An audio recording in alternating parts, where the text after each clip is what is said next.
Well, Sigma Gamma Rho sponsored this event, the FINA World Junior Championships, because of our dedication and passion to saving lives, literally. In the African American community, a significant number, now we're down to about 64%, of people do not know how to swim. And so we forged a partnership with USA Swimming 5 years ago to tackle the decrease of drownings within the African American community. And so it was phenomenal for us to come here 5 years later after engaging in that partnership with USA Swimming as, again, a further demonstration to our commitment around drowning prevention, but also showing the world the opportunity to learn more about swimming. It's an overall health and wellness benefit to any individual, as well as being able to expose our community to the world and sport of swimming. Well, what we also wanted to accomplish was to have this magnificent opportunity to come forward on a world stage and to share with others from across the world this movement that we have created here in the United States around drowning prevention, providing education, and supporting families and children to reduce those rates. And so what greater opportunity to come here to this particular venue in Indianapolis, Indiana, which is the home of where Sigma Gamma Rho was founded on November 12th, 1922 on the campus of Butler University. So it was a perfect destiny made to happen. What we had today is Sigma Gamma Rho Day, Saturday, and during this Sigma Gamma Rho Day, we actually hosted a swim clinic. We know that the reason that a lot of children don't know how to swim in the African American community is it is generational. So we had 50 women get in the pool today with 2 Olympians, Cullen and Maritza McClendon, and actually walk through and provide some education and swimming lessons, tips and tools with the 50 women who have children and family members and others in their own particular community who may not know how to swim.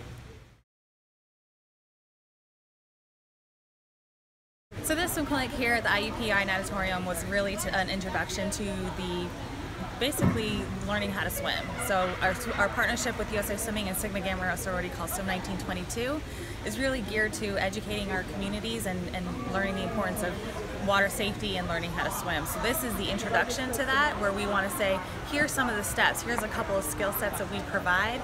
We want you to take what you learn here and go to sign up for official formal swim lessons. So what the goal is, we understand that everybody has varying levels of comfort with the water. So we split them up into groups. We'll do a beginner level, intermediate, and an advanced group. So beginner level is more of the, I'm fearful of the water, I'm not really comfortable with the water splashing on my face. And we'll do techniques like, you know, getting them to blow bubbles for the beginner group, and just really kind of maybe starting some floating exercises and being calm in the water, because I think when people get into a near drowning situation, that's the first thing they do is they panic.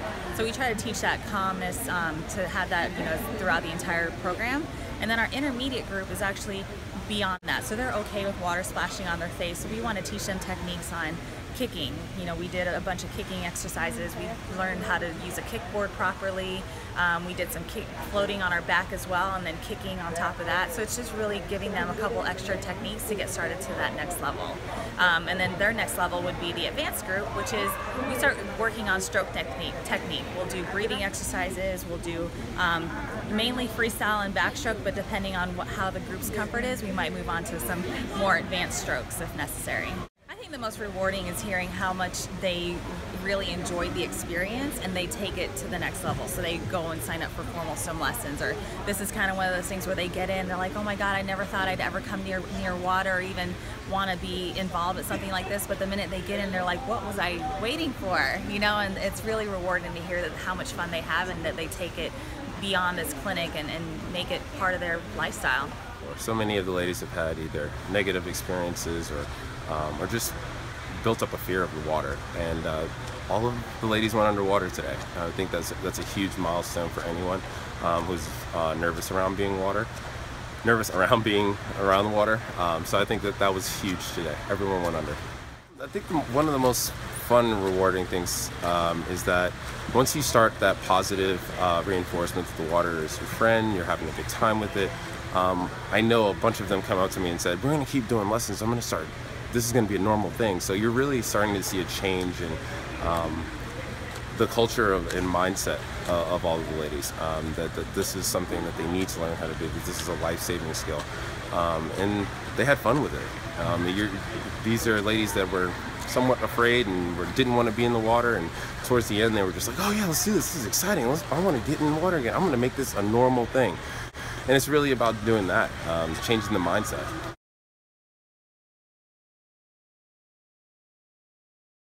Competition has been phenomenal. To be able to watch in awe all of the young people from around the world who have honed their craft to escalate it to the point of coming here and competing with their other colleagues who are also in the swimming field. And it is just heartwarming to see our young people excel, and to know that we are looking at the next set of Olympians for 2020 for those games. And it's wonderful to be a part of that.